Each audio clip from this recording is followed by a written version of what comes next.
Good morning, class 12 commerce. We are reading our unit money and banking. Okay, money and banking का topic हमने money and banking में सबसे पहले money को पढ़ना है। और मनी से पहले जो सिस्टम हम फॉलो कर रहे थे, मनी के एडवेंट से पहले, मनी जब इस दुनिया में मनी का जब आविष्कार नहीं हुआ था, उस सिस्टम को हम बार्टर सिस्टम के नाम से जानते हैं। ठीक है, यानी बार्टर सिस्टम को ही goods to goods exchange system कहते हैं। और इसी गुड्स एक्सचेंज सिस्टम को हम सीसी इकोनॉमी के नाम से भी जाना जाता है। Okay, CC economy.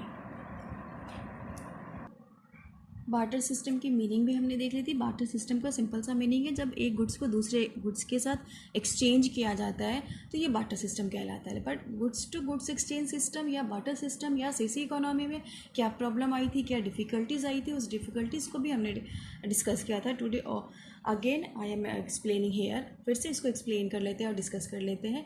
First difficulties क्या थी? Lack of double coincidence. Lack of double coincidence का मतलब क्या है कि दो लोगों के बीच एक्सचेंज तभी पॉसिबल होगा जब वो दोनों एक दूसरे के गुड्स को लेने को रेडी हो। अदरवाइज़ उनको फिर वैसे लोगों को ढूंढना पड़ेगा जो वो फिर एक दूसरे के गुड्स को लेने को रेडी हो। तो इस तरीके से काफ़ी टाइम लग जाएगा कि हम वैसे लोगों को ढूंढते रहें कि जो मेरी गुड्स के बदले उसके पास वही गुड्स हो जिसको हमें आवश्यकता है, और तभी हमारे बीच एक्सचेंज पॉसिबल होगा। ठीक है, नेक्स्ट था क्या? लैक ऑफ डिविजिबिलिटी, यानी गुड्स को डिवाइड करना भी बहुत मुश्किल था। छोटे से अमाउंट के गुड्स को एक्सचेंज बड़े गुड्स के साथ एक्सचेंज करने जा रहे हैं, वहाँ पे डिविजिबिलिटी यानी डिवीज़न की प्रॉब्लम थी। डिफ़िकल्टीज़ ऑफ स्टोरेज, ठीक है, and transfer of wealth. Storage का मतलब क्या? मनी को आप स्टोर इजीली कर सकते हैं, लेकिन किसी भी गुड्स को स्टोर करना, किसी भी गुड्स को हम बहुत लंबे टाइम तक स्टोर नहीं कर सकते। तो दीज आर द डिफ़िकल्टीज़ और problem of barter system. Difficulty in deferred payment का मतलब कि अभी इस प्रेजेंट टाइम में आप किसी भी गुड्स को परचेज करते हैं तो बाद में लेट पेमेंट भी कर सकते हैं। ठीक है, और गुड्स के साथ क्या होगा, ये प्रॉब्लम आ सकती है। गुड्स की वो क्वालिटी लंबे टाइम तक मेंटेन करना या वही वैल्यू मेंटेन करना पॉसिबल नहीं है। ओके, ये जो बार्टर सिस्टम की डिफ़िकल्टीज़ देखी हमने, ये बार्टर सिस्टम की डिफ़िकल्टीज़ को देखते हुए बस यही कह सकते हैं कि जब बहुत लाइफ सिंपल लाइफ होगी या बहुत कम लोगों के बीच एक्सचेंज होगा, बहुत ज़्यादा मॉडर्न लाइफ नहीं होगी, बहुत एडवांस्ड, हम बहुत अभी अपने लाइफ में बहुत आगे बढ़ चुके हैं। पहले क्या था, बस छोटे मोटे एक दो चार ही एक्टिविटीज़ की और वहीं पे हम सीमित रह गए। ठीक है, तब तो बार्टर सिस्टम पॉसिबल था, दो चार लोगों के बीच और हमारे आसपास ही एक्सचेंज। लेकिन अभी हमारी नीड्स भी बहुत ज़्यादा, आवश्यकता भी हमारी बढ़ गई है, हमको वेरियस टाइप की गुड्स की ज़रूरत पड़ने लगी है। तो ऐसे में goods to goods exchange system possible नहीं है, और तब हम बहुत ईजी भी फील हम नहीं कर सकते थे उसमें। तभी ये सारी डिफ़िकल्टीज़ को देखते हुए मनी का आविष्कार हुआ। और मनी के अंदर वो सारी क्वालिटीज़ थी, फंक्शंस थे जो बार्टर सिस्टम में हम जो प्रॉब्लम बार्टर सिस्टम में फेस कर रहे थे, वो सारी प्रॉब्लम मनी के आविष्कार से सॉल्व हो गई। ठीक है, तो मनी, मीनिंग ऑफ मनी सबसे पहले देखेंगे। मीनिंग ऑफ मनी में क्या है? बहुत सारे अलग अलग इकोनॉमिक्स हैं। ठीक है, उन अलग अलग इकोनॉमिक्स ने अपने अपने वर्ड्स में मनी का डेफिनेशन दिया।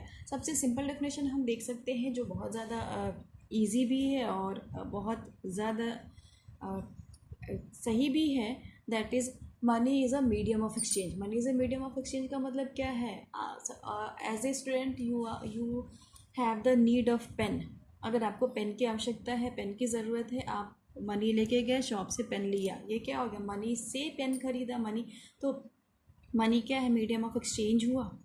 ठीक है, किसी भी चीज़ की गुड्स एंड सर्विसेज की ज़रूरत होती है, आप मनी के टर्म में उस गुड्स एंड सर्विसेज को एक्सचेंज करते हैं। यहाँ पे एक इकोनॉमिक्स है वॉकर, ये अमेरिकन इकोनॉमी है। सॉरी अमेरिकन इकोनॉमिक्स्ट हैं वॉकर। इन्होंने क्या डिफाइन किया है, एक मनी का क्या डेफिनेशन दिया है। Money is what money does, ठीक है, यानी मनी वो है जो मनी का काम करे। हिंदी में भी आप देख लीजिए कि मनी मतलब, मनी में शुद्ध हिंदी में मनी को मुद्रा कहते हैं। मुद्रा वह है जो मुद्रा का काम करती है, यानी कार्य करती है।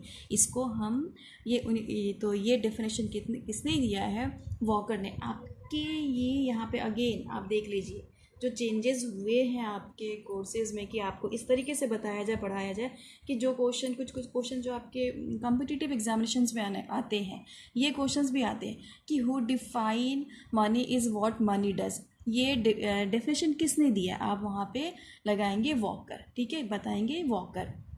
There are many definitions of the money given by different और मेनी इकोनॉमिक्स। एक और इकोनॉमिक्स्ट हैं क्राउथर, ओके। इनके डेफिनेशंस को बहुत ज़्यादा रिलायबल माना गया। इनका डेफिनेशन क्या है, money is anything that is generally acceptable as a means of exchange and at the same time acts as a measure and as a store of value. आप आज के टाइम क्या देखते हैं, मनी से हम किसी भी चीज़ को एक्सचेंज कर सकते हैं।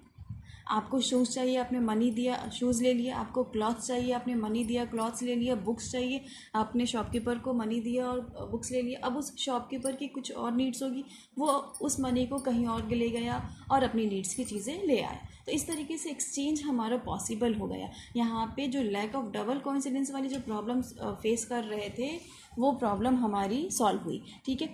और मनी को ईजीली हम स्टोर कर सकते हैं। मनी के सड़ने गलने या ख़त्म बेकार होने की कोई प्रॉब्लम नहीं होगी किसी तरह का, ठीक है। तो मनी इजीली स्टोर हो सकता है, मनी से हम इजीली एक्सचेंज कर सकते हैं। तो मनी मेज़रमेंट बता रहा है, मनी किसी भी गुड्स का वैल्यू बता रहा है। अगर आपने एक पेन को 10 रुपीज़ में परचेज़ किया है तो उस पेन का वैल्यू कितना हो गया, 1 pen equal to 10 rupees value जो। तो यहाँ पे गुड्स टू गुड्स एक्सचेंज यानी सीसी इकोनॉमी में इस तरह की प्रॉब्लम थी। और जब जैसे जैसे हमारी इकोनॉमी प्रोग्रेस की है, आगे बढ़ी है, तो पॉसिबल भी नहीं था बाटर सिस्टम को फॉलो करना। तो ये सारी चीज़ें मनी से हमारे लिए आसान हो गई, ओके। आई होप आप सबको ये समझ में आया होगा। और ये पूरा थ्योरेटिकल कॉन्सेप्ट भी है। एक बार आप और रीड करिएगा, जो भी वर्ड्स की मीनिंग नहीं समझ में आ रही है, जो भी पॉइंट नहीं समझ में आ रहा है, please you can ask, okay. That's all.